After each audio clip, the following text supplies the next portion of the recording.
This is episode 448 of Bella in Your Business. Hello and welcome to another episode of Bella in Your Business. My name is Bella Vasta. Today we're going to talk all about how you actually are known in your local area. We're going to talk about a lot of different things. I'm going to light your brain on fire. At least that's my intent. And also give you some really good examples from your colleagues who are successfully doing this. And let's see where this takes us. I'm super excited. Thank you for the likes and the comments and the subscribes. You guys are really pulling out in forces now. I really appreciate it.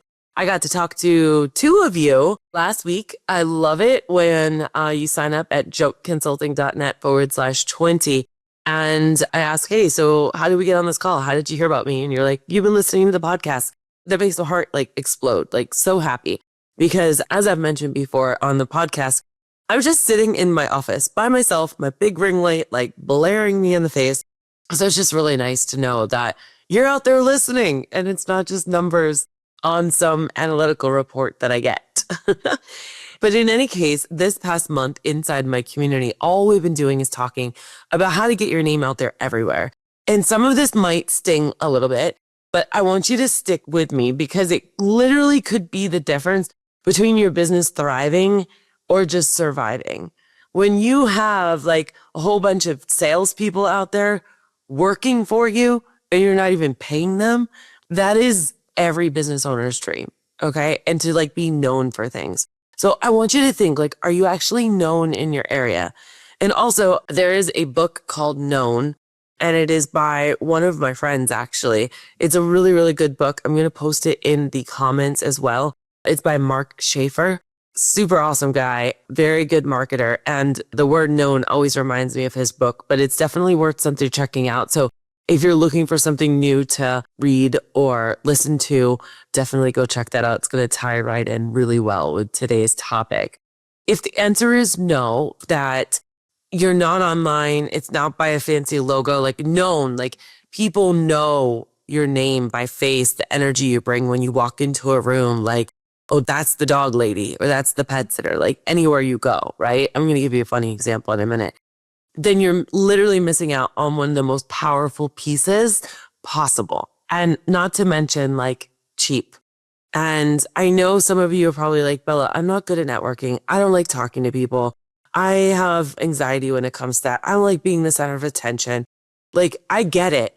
And what I'm actually talking about is different. And your ego right now is trying to block my message from you. And most of the times when you get a little uncomfortable, that's what's happening. Okay. But this whole thing, it's not about you. It's about your business. The local marketing for pet businesses starts with you being known in your community. And today we're going to completely deep dive on why local visibility is a non-negotiable for pet owners. And I'm going to give you the exact blueprint for most local marketing for pet businesses that actually works. Okay. So let's jump in. I'll tell you what, I'm going to start with a story. In my mastermind just last month, we spent 4 weeks exclusively on local marketing for pet businesses, real tactical stuff, not theory. I was giving them press releases. I was giving them strategy. I was giving them step-by-step things on what to do. And one of our members, she actually, if you follow along in my Instagram stories, you might have already seen this, but she had this incredible moment that perfectly demonstrated why local marketing for pet businesses is so worth it. She walks into a regular coffee shop. She's just grabbing the usual drink, and she hears someone say, "Oh my gosh, are you the Wonder Pups person?" Y'all, it wasn't even the first time it happened that week, because she had just DM'd me 3 days ago, a very similar situation. She was wearing her business shirt, but she wasn't handing out flyers. She was just existing in the community, right? And her brand was being recognized. That, guys, is what local marketing is all about. She didn't just have a business. She's starting to become a local celebrity. She wears the shirt. People assume or associate, oh yeah, I've seen them everywhere. Is that who you are? Hey, what's up? And clearly, because her brand online is actually pretty funny. I love how she has humor in her brand. that I imagine these people, when they've seen her brand out there online, They felt a happiness about it because she makes people laugh. Okay. And if you're evoking an emotion of something to everyone, whether you intend to or not, with her, it's always silly. It could be a boring emotion. Are you boring? I mean, like, think about it, right? And so the crazy part is that she told me that she wasn't even actively trying to sell anything in that moment. And then the person started asking about her services right then and there in the coffee shop line. Like, that's the power of local marketing for pet businesses. Imagine the other people in that line or in that coffee shop that are in earsight that could like also hear that, right? And so when someone goes and Googles pet sitters near me, they don't just see a listing. It's the difference between them actually feeling like they know you. And let's be real, people buy from people they know, like, and trust. We've known this forever. It's like the oldest business rules, right? Like, that's just like fact. Okay. We don't buy from people we don't like, who we don't trust, and who we don't feel comfortable with, right? So let's talk about why local marketing for pet businesses works so well. And there's actually data behind this. And it's going to blow your mind. And maybe you've heard it, but if you haven't, you're welcome. If you have, here's your reminder. It takes 7 to 11 touches before someone actually buys from you. That means if someone calls you on the phone and then that conversation ends there, you have missed out huge. Now, by the time they call you, if you've done your job really well by being known in your local area, then maybe they've already seen you 10 times, right? And they keep seeing your name. So by the time they call, they're just like, I'm convinced this is the company I need. Maybe they even tried to do like a lower budgeted option for pet care and then realized that was a disaster and came over to you. That means they need to see your business name, face, and brand in multiple places, multiple times before they'll even think about reaching out. This is the foundation of an effective local marketing pet business. Maybe they see you at a local pet event. Then they notice your car detail in the grocery parking lot, right? Then maybe a friend shares a post on Facebook. Then they see you volunteering at a rescue outside of PetSmart. Then they finally go, oh yeah, I've been meaning to call that pet sitter or dog walker. This is why just being good at what you do isn't good enough. If they don't know you exist, your skills likely won't matter. If they don't see you around town, they can't refer you. If you're hiding behind the computer screen, your local marketing for pet business strategy, it's failing. And invisible businesses, they don't grow. So here's what I want you to understand, that most pet business owners think their marketing means it's on Instagram or running Facebook ads or Google ads, right? AdWords. But what I want you to understand is that most pet business owners think marketing means all of that stuff when really it's wrong. It's competing with your small little circle. And one of the biggest problems I see when they just focus on Instagram and Facebook, they completely, almost all the time, forget to leave out their keywords and their location. Start thinking about your social like they're micro blogs because they come up on search. You're a local business. You serve a like 20-mile radius or less. You don't need to be known by the entire world. You need local pet marketing for pet businesses that makes you known by your neighbors. I have a blog on guerrilla marketing methods. I will also post that in the show notes. All you got to do is go to jumpconsulting.net and then click on the podcast and you'll see this episode, or 48, I believe, listed right there. But there's like a free download. There's this whole packet that we put together for you guys about how to do local guerrilla marketing, which basically means it's cheap and it's effective and it's quick and dirty. But it's not something that a lot of people would do. But continuing on with that, like, let's get tactical. One of the most overlooked opportunities in local marketing for pet business is your business anniversary. Before you roll your eyes and think, Bella, it's not a big deal, let me stop you right there. It isn't about cake and balloons, although cake never hurts, I guess. It's about publicity. This is about giving your community a reason to celebrate you.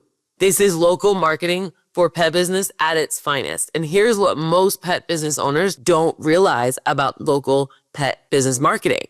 The chambers of commerce, they absolutely love anniversary stories, especially if you're one of their members. Local newspapers are hungry for positive business content. Other local businesses want to partner with established companies. Let me give you some real examples from our mastermind members who have nailed local marketing for pet businesses. Michaela from Adventures in Pet Sitting partnered with a local grooming salon for her anniversary celebration. They offered free nail trims and she provided half off pet taxi services for the day. It was like genius local marketing for pet businesses. There was cross promotion at its finest. So it wasn't just her saying, hey, it's our anniversary. She also had this other partner that was also doing that. Morag, she's up in Canada. She went all in for her 25th anniversary. Like, if she wasn't so far with an airport, I would fly up there and be there with her this past weekend. They had a full stage and it was for their 25th anniversary. So she started in 2000 and multiple local pet marketing. She almost like turned it into like a masterclass. It was amazing. She had so many different vendors and she comes from the place of, well, if I have a lot of people there, then I won't have to be on stage or I won't have to be the center of attention. If I have so many other people that are all here collaborating. She called staff that worked for her when they first started 25 years ago. I mean, what an amazing tribute. Like, I was so proud of her. And Michaela's was 7 years. So it doesn't matter whether it's like 7 years, 25 years, 1 year. I don't care what it is. It could be your first year's birthday. Celebrate it. The other thing too is like right now at the current date of recording, it's July 28th, 2025. We have a lot of stuff going on in the government. A lot of things are changing. And there's even tax rules that are changing. And so it's very understandable. So let's say maybe you do have this business and you want to say, hey, how is the new things that are happening with tax rules going to help your business? And that right there could be a way to connect with the news stations. It's completely different than pets, but you're still celebrating the fact that you're a small business owner in your community. Do you understand? And so I cannot stress enough that like, this is not about you. It's about your brand being seen everywhere. This is why in the mastermind, we went really hard on doing press releases and strategies about how to get in front of like the PTOs and things in your area, because right now it's July. With this, I also want to encourage everyone that I'm like literally talking to right now. You have the holidays coming up. They're coming up whether you like it or not. They're going to be here. It is the beginning of August right now. August means Costco already has Halloween in there. Okay. It's never too early to start planning. The fourth quarter is like one of the best times to plan a whole bunch of pet events. Usually there's like parades and things in like November. There's Veterans Day parade and you've got like costume contests and stuff for pets.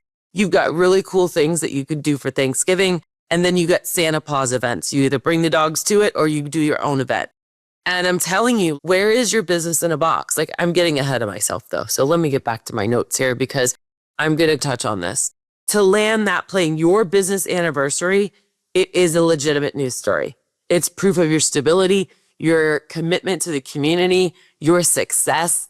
Don't hide that under a bushel. Like, here's the action step for local marketing for pet businesses. If you've been in any amount of time, 1 year, 5 years, 15 years, start planning that anniversary celebration now. And you could do the same thing every single year, by the way, because no one's going to really remember. I mean, Morag's 25th, they'll remember that, right? But you can absolutely redo ideas. So I want you to contact your local chamber. I want you to reach out to the community newspaper. Think about which businesses you could partner with and make an event, not just another day. This is a local marketing for pet businesses that builds your reputation. Now let's talk about the ongoing pet marketing for businesses game, because celebrating your anniversary once a year isn't enough. You need to be consistently showing up in your community for your local marketing for pet business strategies that work. You might be like, Bella, I don't have time for networking. I don't like networking. I get it. I totally get it. I even didn't like going to networking sometimes. Did you know that like sometimes I would have to go to meetings and I just wasn't feeling like peopling at the time. And so what I did was I would let the room work me. And so you're still there. You're still showing up. You're still talking to people. And that's really, really important. But I want you to remember that like effective local marketing for pet businesses isn't about stuffy business card exchange and hotel conference rooms. I'm talking about like where your people are. So for pet sitters and dog walkers, this might be like a gala or a charity event for some rescue, right? So local pet events, be there. Farmers markets, set up a booth or walk around giving out free things to people with the dogs at the event. You don't even have to have a booth. You can just be like a walking sign if you want to do that. Chamber mixes, show your face. Anywhere dog people hang out, that's your local marketing for pet businesses. But what I want you to remember about local marketing for pet businesses is that people don't fall in love with logos. So stop hiding behind the logo, okay? They fall in love with experiences and how you make them feel. And energy is contagious. When we are within 5 feet of each other, our energies are actually sharing with each other. So that's how you can feel people. And that's not woo, that's science. So when they see you loving on their dog at an adoption event, or whether they watch you interact with other pet parents, or when they feel your warmth, your energy, your genuine care for animals, that's what makes local marketing for pet businesses actually work. That's what changes a stranger into a client into a raving fan, and a raving fan into your best referral source. You cannot create that kind of connection through a website or a Facebook ad. You just can't. You create it by being present in your community. And that is local marketing for pet businesses that builds real relationships. Now, I know what happens next. You get all fired up from this episode. You commit to better local marketing, right? And then nothing happens. You know why? Because when your opportunity comes up, you start scrambling. And now it's stressful. And now it's just like, oh, forget it. And it's like, oh, there's a pet expo next weekend. I should go. But wait, what should I bring? How do I set up? What do I say to people? And by the time you get that all figured out, the moment has passed. Your local marketing for pet business opportunity is gone. Poof. So let's fix that right now. I'm going to give you homework. Okay. Yay. Great, Bella. More to do. But I'm telling you, like, all of this is like literally going to work so wonderfully. So here's your homework for local marketing. I want you to create an event kit. It's basically like a business in a box. It has your tablecloth business cards, maybe branded pens, small treats for dogs, sign up sheet for your email list, promotional materials, extension cord, tape, scissors, all the games, the supplies, everything that you do. Have your conversation starters already ready. Plan your giveaway or your game and your lead generation, but don't make it feel that way. Make it feel like you're building a relationship. That's the key. And then build your partnership list for connecting with all the other people that are there. There's so many other businesses. Like, one of my favorite games is bingo. And so it's like you give it to people that are at the event and they have to go to all the other tables and get a stamp. And all those other tables love you because you literally just created an excuse to send someone to their table. It's great. There's so many things that we can do. And I talk about this in my intensives all the time. But being prepared helps mitigate the reasons for you to not go or like stay home or I have to get it all together the night before. No, have like a go bag ready for all of this. And then when you're ready for it and you know what you're going to say, it's a lot easier to put it into an SOP to give to other members of your staff. Or, God forbid, you hire specifically like an event person to represent your company. So there's a mind shift that's going to happen here. And whenever there's a mindset shift, what happens is we get uncomfortable. And then we have a choice of what we do with that uncomfortability. So I know some of you are still thinking, sounds great, Bella, but I'm just not a networking person. And let me reframe local marketing for pet businesses for you. It isn't networking, it's community building. It isn't selling, it's serving. It isn't about being fake or pushy. It's about being authentically you in more places. Local marketing for pet businesses is all about connection. I say all the time that a relationship will last a lot longer than a business card. And what I mean by that is you could walk into 50 different pet stores and be like, here's some business cards. Can you put them out so people can see them? And then there's going to be one person that walks in that says, hey, I need a dog walker. And that person is going to walk that person over to the stack of cards from everyone. And they're going to take out yours and they're going to give it to them. And they're going to say, call Bella. She's so great. I know her personally, blah, blah, blah, blah, blah. And you just skipped through all the other cards. That's the difference. Pet parents in your community, they want to know you. Don't forget that. They're literally laying awake at 2 a.m. at night wondering, who can I trust with my fur baby? Who is going to actually come here? Who's going to return my phone calls? Who am I not going to have to babysit on the job? They're asking in Facebook groups, does anyone know a good dog walker? And you could be the answer to the problem, but not if your local marketing for pet businesses game is like non-existent. So don't hide behind the computer screen. Stop waiting for the perfect moment. Stop making excuses about why you can't do this, because this is drastically huge. I just told you about Leia and Morag and Michaela. These are all women who are just doing it. They're not doing it perfectly. They're not doing it without fear. They're not perfect at it, but they're doing it. Jumpers jump. That's why they're doing it. They're doing it because their cause is bigger than their own uncomfortable feelings. And I want to encourage you to do the same, because the results will blow your mind. And you'll wonder, why haven't I done this sooner? You guys, this has been another episode of Bella in Your Business. If you'd like to join our community, head on over to jumpconsulting.net/mastermind. Next month, we're going to be talking all about how to be a really good leader and develop your company culture, which is something that I think a lot of people forget about. I think when you start hiring, the industry in general just expects that, well, what, you don't know how to do this? And so we do the best we can, but sometimes there's small tweaks or small things that we can do to make a really big impact. Therefore, creating a happier company culture, people staying with us longer, and a much better place to work. You guys tune in to the next week's episode. We are coming up on 450 episodes, so keep sending me your ideas for a 450th show. I would love to hear and make this for you, because after all, this is for you. All right, this has been another episode of Bella in Your Business.